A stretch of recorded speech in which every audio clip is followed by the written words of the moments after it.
ఏంటిది ఏదో గురి తప్పి గుద్దితే దానికి ఎంత పెద్ద టైటానిక్ చేయాలా బాబాయ్ ఏంటో వదిలితే రంగులు రాట్లు తిరిగేస్తున్నారు సమయానికి కత్తి తేడం మర్చిపోయాను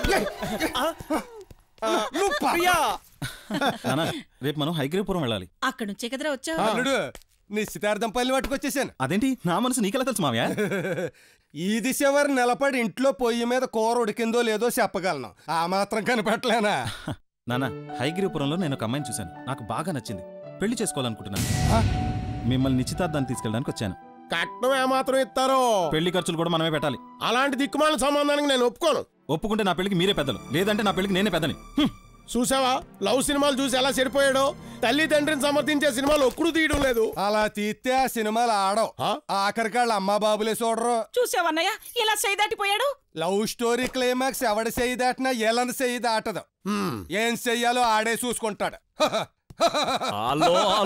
ఇంతకీ మీరెందుకు నవ్వినట్టు?